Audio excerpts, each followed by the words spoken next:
So guys welcome back to वो चैनल। आपका IBPS PO का एग्ज़ाम 19 और 20 अक्टूबर को है। आपके प्रीलिम शेड्यूल्ड हैं। मुझे उम्मीद है कि आप सबकी पढ़ाई अच्छी चल रही होगी। आप कंसिस्टेंटली प्रिपेयर कर रहे होंगे क्योंकि आपके पास ऑलरेडी बहुत सारे प्रीलिम्स हैं और अगर आप उन प्रीलिम को क्लियर कर लेते हैं, अगर आपके आगे मेंस है तो आपकी पढ़ाई अच्छी चल रही होनी चाहिए क्योंकि आप इतने सारे लोगों को पीछे छोड़कर मेंस तक पहुंच गए हैं और आपके पास आगे IAPS और SBI प्रीलिम्स के भी एग्ज़ाम्स हैं। तो आप प्रीलिम को स्किप नहीं कर सकते हैं, मेंस को भी स्किप नहीं कर सकते हैं। आपको एक्स्ट्रा मेहनत करनी पड़ेगी। जिनके अभी तक कोई प्रीलिम क्लियर नहीं हुए हैं, चाहे स्मॉल मार्जिन से या हाई मार्जिन से, लेकिन फेलियर तो फेलियर होता है और आपको हार्डर और बेटर काम करना होगा। जितनी जल्दी आप ये कंसेप्ट क्लियर कर लेंगे कि आप में कुछ कमी है इसलिए आपके प्रीलिम्स क्लियर नहीं हुए, तो उतनी जल्दी आपको वीकनेस को इम्प्रूव करेंगे, उतना ज़्यादा डेडिकेशन दिखाएंगे। और अगर आप अभी तक कोई प्रीलिम्स नहीं निकाल पाए हैं या क्लियर नहीं कर पाए हैं तो आपको ज़्यादा मेहनत करना चाहिए क्योंकि अभी आपके पास IAPS PO के एग्ज़ाम हैं। और सबसे अच्छी बात यह है कि SBI से भी नोटिफिकेशन नहीं आया है। SBI क्लर्क SBI PO में काफ़ी टाइम है। अगर आप मेरी बताए हुई चीज़ों को फॉलो करेंगे तो अगले 25 दिन के अंदर अप्रोक्सीमेटली, और देखना आपको धीरे धीरे करके 5 से 7 दिन के अंदर आपको इम्प्रूवमेंट दिखने लगेगा। इम्प्रूव करते रहेंगे, आपके मार्क्स बढ़ते जाएंगे, आपको कॉन्फिडेंस मिलेगा, आपका IAPS PO एग्ज़ाम अच्छा आएगा। मैंने ये सब प्रैक्टिस किया है और डेली कंसिस्टेंसी के साथ मैं ये प्रैक्टिस करता था। प्रीलिम्स बहुत स्ट्रांग हो गया है। देखिए, आपको तो एडिटोरियल पढ़ने की आदत डालनी ही है और अगर आप वीडियो से भी कर लेते हैं, अगर आप बिल्कुल भी नहीं पढ़ पा रहे हैं तो आप किसी भी टीचर, किसी भी एजुकेटर की वीडियो देख सकते हैं। ये रीडिंग कंप्रीहेंशन में यूज़ होता है। एग्ज़ाम में जाते वक्त आपको वो फैमिलिटी रहेगी, आप इतना स्टक नहीं होंगे और आप डेली सिर्फ 2 एडिटोरियल पढ़ लेंगे। ये प्रोसेस आधे आधे घंटे से ज़्यादा नहीं लेते हैं। दूसरी बात जो आपको करनी है वो डेली के 5 न्यू वर्ड याद करने हैं। देखिए, आपने 2 एडिटोरियल पढ़ लिया है, उन 2 एडिटोरियल में बहुत सारे ऐसे वर्ड होंगे जो जिनकी मीनिंग्स आपको नहीं आती होंगी। उनमें से कोई भी 5 वर्ड आप सेलेक्ट कर लीजिए, कॉम्प्लिकेटेड वाले को इग्नोर कर दीजिए, वो एग्ज़ाम में नहीं आएंगे। लेकिन जो रेगुलर वर्ड एग्ज़ाम में आते हैं वो एडिटोरियल से ही पूछे जाते हैं। मैं आपको मिनिमम चीज़ें बता रहा हूँ, तो आप ये करके अपना प्रीलिम्स को काफ़ी इम्प्रूव कर सकते हैं। अगर आप एग्ज़ाम क्रैक करना चाहते हैं तो इसके लिए हम डेली 5 न्यू रूल्स ये पढ़ेंगे।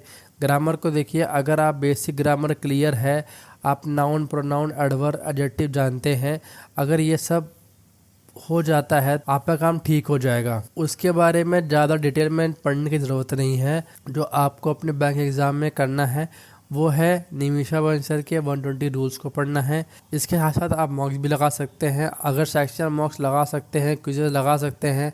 आप एरर डिटेक्शन पर भी 5 से 10 क्वेश्चन प्रैक्टिस करेंगे क्योंकि प्रीलिम्स में 5 क्वेश्चन एरर डिटेक्शन पर आते हैं। 5 में से 5 तो ज़रूरी नहीं है, लेकिन अगर आप 5 में से 2 या 3 ही बना लेते हैं तो वो आपको वहाँ 3-4 नंबर दिलाने में काफ़ी मदद करेगा।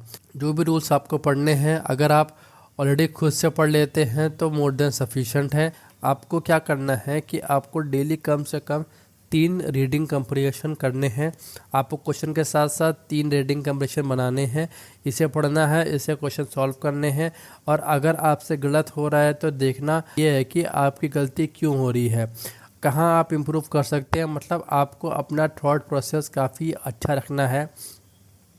आपको अपना थॉट प्रोसेस कैसा रखना चाहिए ताकि आप सही क्वेश्चन टिक कर पाएँ। ठीक है, आपको एनालिसिस पढ़ने के बाद समझना है। हम डेली वोकैबुलरी पढ़ रहे हैं, ठीक है, और आप कम से कम वोकैबुलरी पढ़ रहे हैं, आपको कम से कम 1 से 2 क्लोज टेस्ट भी करने चाहिए क्योंकि आपके वोकैबुलरी पर बेस्ड होता है। और RC में 5 से 6 डायरेक्ट क्वेश्चन स्टोरी बेस्ड ही होते हैं। एक क्लोज टेस्ट करिए या 1 या 2 करिए, इसमें आने वाले वर्ड्स की मीनिंग समझिए और उन्हें याद करने की कोशिश करो। आपको एफर्ट डालना पड़ेगा, बिना चीज़ें याद किए आप याद नहीं कर पाएंगे। अगर आप प्रैक्टिस से धीरे धीरे फील होगा। जिन चीज़ों को रिटेन करना है उन्हें रिटेन करने के लिए आपको काफ़ी मेहनत करनी पड़ेगी। आपको ये इंग्लिश में करना है। अगर आप इंग्लिश में इतना कर लेते हैं तो आपको 30 मार्क्स में से अच्छे मार्क्स मिल जाएंगे। अब हम बात करेंगे कॉन्ट्स और रीजनिंग के बारे में। तो कॉन्ट्स और रीजनिंग से सॉल्व करेंगे और एग्ज़ाम का लेवल इतना ईजी नहीं होता है, तो आप बहुत अच्छे मार्क्स ले सकते हैं। लेकिन आपके मार्क्स 15 से 20 के रेंज में होने चाहिए, वो आपका प्री क्रैक करवा सकते हैं। इसके बाद हमें क्या करना है, स्पीड मैथ कैलकुलेशन डेली होता है। स्क्वायर, क्यूज, मल्टीप्लिकेशन, ये सब चीज़ें जो आप कैलकुलेशन बनाती हैं आपको डेली प्रैक्टिस करनी चाहिए। आपको इसे डायरेक्टली स्किप नहीं करना है। कभी कभी 10 से 11 क्वेश्चन और डीआई भी के साथ इंटरलिंक्ड हो जाता है, क्योंकि डीआई में सिर्फ कैलकुलेशन यूज़ होता है और कंसेप्ट में यूज़ नहीं होता। परसेंटेज का रेशियो परसेंटेज कैलकुलेशन बस यही होता है डीआई में। अगर कुछ यूज़ होता है तो आपको ये यूज़ करना पड़ेगा, क्योंकि यहाँ एक क्वेश्चन एक ऐसा व्यक्ति देखता है जो आपका एग्ज़ाम में ट्रैप करेगा, लेकिन उसके अलावा बाकी सब वीक हैं। अगर आप इजीली मार्क्स ले जाते हैं तो आपको कम से कम 10, 20, 30 क्वेश्चन के साथ कैलकुलेशन करनी पड़ेगी। इसके अलावा नंबर सीरीज और रॉन्ग नंबर सीरीज के 20 क्वेश्चन पूछना, क्योंकि रॉन्ग नंबर सीरीज में थोड़ा ज़्यादा मेहनत लगानी पड़ती है, क्योंकि ऑब्वियसली अगर आप वो शिफ्ट में आता है तो आपको वो ट्रैप करेंगे। रॉन्ग नंबर सीरीज इतनी जल्दी नहीं बनता है जितना जल्दी मिसिंग नंबर सीरीज बन जाता है। जैसे नंबर सीरीज में सबको नंबर सीरीज बना देते हैं, रॉन्ग नंबर सीरीज के शिफ्ट के अटैम्प्ट्स भी कम हो जाते हैं। अब ये डिफ़ॉल्ट है क्योंकि ये ड्यूअल है, लेकिन आपको एक प्रैक्टिस करनी पड़ेगी, क्योंकि उसमें से ये 5 क्वेश्चन पूछे जाते हैं। ये तीनों क्वेश्चन आपके लिए डुएबल हैं और वहाँ पे आप मार्क्स ले सकते हैं। आप कम से कम 5 डीआई और डाटा इंटरप्रिटेशन करेंगे और आपको 10 से 20 अर्थमेटिक करने हैं, जिसमें से जिस अर्थमेटिक ने जैसे कि प्रॉफिट एंड लॉस बनाया या 2 से 3 एसआई बना लिए, इस तरह से टाइम एंड वर्क के क्वेश्चन आपने मिक्स लेवल के सॉल्व कर लिए। अगर आप सोच रहे हैं कि मिक्स कहाँ से मिलेगा, तो आप किसी भी सेक्शन का मॉक लगा सकते हैं, आपको इसे सेट कर सकते हैं। तो आपको ना मैथ्स में मिक्स लेवल के क्वेश्चन ही प्रैक्टिस करने हैं, ताकि आपके सारे जो कंसेप्ट है वो क्लियर होते जाएं। और अगर आपके पास सेक्शनल मार्क्स है तो आपके लिए क्वाड्रेटिक इक्वेशन पर भी कम से कम 5 क्वेश्चन आपको देखने को मिलेंगे और ये करना फ़ायदेमंद होगा। अब बात करते हैं रीजनिंग की। तो आपको डेली कम से कम 10 पजल करना है।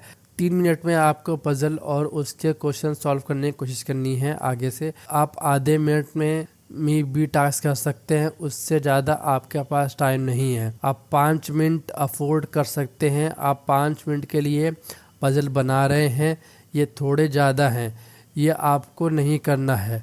आपको कम से कम 10 प्री लेवल पजल डेली लगानी चाहिए। आपको टाइम तो कम करने की कोशिश करनी है।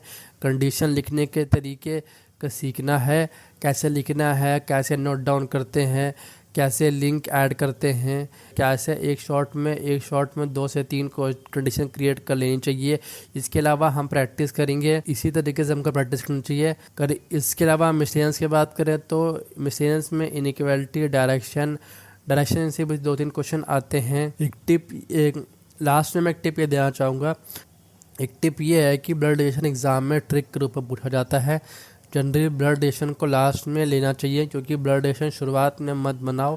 जैसे कि मिसलेनियस में आपको ब्लड रिलेशन करना है, इनइक्वालिटी करना है, पजल के साथ साथ आप इन पे भी काफ़ी ज़्यादा समझ दीजिए, डायरेक्शन सेंस और, क्योंकि इनके भी क्वेश्चन काफ़ी बार एग्जाम में हमको देखने को मिलते हैं और काफ़ी अच्छे नंबर के ये क्वेश्चन आते हैं।